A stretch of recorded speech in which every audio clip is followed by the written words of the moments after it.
So what do you do if you fall off the bandwagon of saving and investing to try to catch up for retirement and you decide to go on a shopping spree? Guys, that's what happened to me, and I want to share with you guys why I think this happened and what you can do if you fall off the bandwagon. So let me know down in the comments below, guys. Have you ever decided that you're going to just start saving and investing to catch up for retirement, and then all of a sudden you end up going on a shopping spree and spending over $227?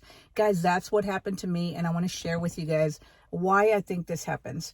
So let me tell you a quick story about what happened to me. I want to tell you a little bit about my shopping spree. So long story short, I love shoes. I've always loved shoes. I've never been the type of person to buy heels, but I've always been an athletic shoe person because I love to run and I love to walk. So in the past, that's where a lot of my money went, was buying shoes. Well, long story short, I work at Home Depot and my feet have been killing me. So I've been looking for ways to bring relief to my feet, how to make them stronger. That way at work that they don't hurt near as much. So I ran into the barefoot community and they talk about how being barefoot, wearing barefoot shoes, and just the barefoot products, guys. I've really gotten hardcore into that. And because of that, guys, I ended up spending over $227 on 2 pairs of barefoot shoes and then toe socks as well as toe spreaders.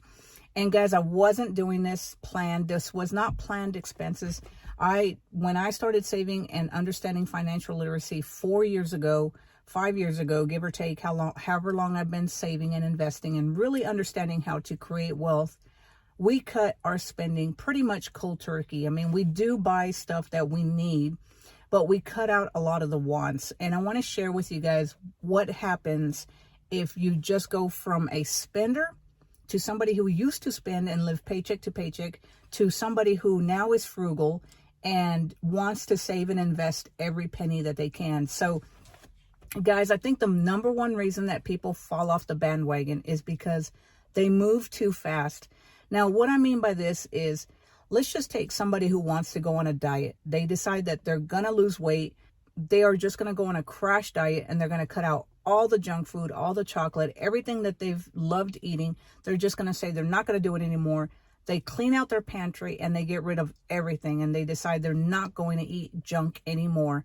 Well, how long do you think that's going to last? It's not going to last very long. And that's why you hear so many people who go on a diet end up gaining all the weight back and then even gaining more than what they lost. Because if you tell your body you can't have something, guys, that's chances are it's going to want it even more. If I tell you not to think of a white elephant, what do you start thinking of? You start thinking of a white elephant.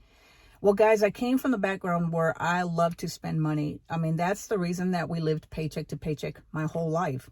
And that's the reason that here I am in my 50s trying to catch up for retirement, because I've never been good with money. I've always shopped and I've always lived paycheck to paycheck. So when we started understanding financial literacy and what it took to create wealth, which was to be frugal, make better choices, stop spending money on things you really don't need, and only spend money on things that you actually need, not your wants. When I started understanding that, we cut spending cold turkey. We put everything that we possibly could in our savings and investments. And because of that, we deprived ourselves of so much. We never had a fun account. So we went from spending everything on things that we wanted to nothing. So guys, how long do you think that's going to last? Well, for me, it lasted 3 years. And then last month, I ended up spending over $227 on shoes and toe socks, guys, as well as toe spreaders. So while I am a little upset that I did that, guys, the great thing is that we were able to pay off the money that I used on the credit card for buying that stuff, because we do have a good savings account. So we pulled money out of our savings so that we wouldn't get charged the ridiculous credit card rates. But I now understand the importance of having a fun account. So if you feel like you've deprived yourself because you're trying to catch up for retirement and you think you need to do it this year, guys, you need to understand that you have to have a fun account. So if you come from a background where you enjoy spending money and you don't like to tell yourself no, and you just want to have money to spend, that's why I recommend having a fun account, because a fun account, guys, will allow you to put money into this account. You can use it for whatever you want. And notice how I say what you want. I know a lot of times we talk about only buy things that you need and don't spend money on things that you want, and understand the difference between needs and wants. So I think that as humans, guys, we go to work every day. We work hard for our money. And when people deprive themselves of things that they want, or deprive themselves of fun and just save and invest everything, then they start thinking that they deserve to have something. And so that's when you get into trouble, when you think you deserve something because you've not allowed yourself to have fun. You've not allowed yourself to buy stuff that you want. So when you have a fun account set aside, guys, this fun account allows you to buy things that you want. So when you have enough money in your fun account, you can spend that money on things that you want, that maybe you once used to spend money on, but you quit spending money on because now you're trying to catch up for retirement. And when you spend that fun account, guys, you can spend it guilt-free without worrying about, am I doing it right? Or should I do this, guys? Because with the fun money, you understand that this fun money is for whatever you want. So you don't have to worry about going on a shopping spree and getting into debt.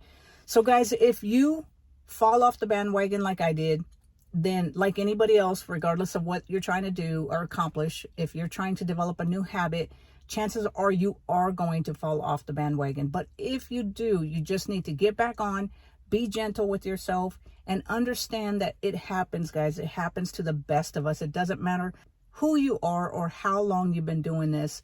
You are going to fall off the bandwagon until you understand and develop the habits that it takes to be able to save and invest. And guys, if you don't want to fall off the bandwagon more than once, that's why I recommend having a fun account, because having a fun account will prevent you from falling off the bandwagon, because you won't constantly tell yourself, no, you can't do this, no, you can't have that, because you'll have a fun account. And also, if you do have a fun account, guys, and you do charge up a credit card, make sure that you pay off that credit card before you get back on the bandwagon of saving and investing, because you don't want to be stuck with credit card debt with interest rates of 26% or higher, guys, because your investments and savings will likely not justify you saving and investing before you pay off that shopping spree. So guys, let me know down in the comments below, have you ever fallen off the bandwagon and just went on a shopping spree? And if so, what did you end up buying?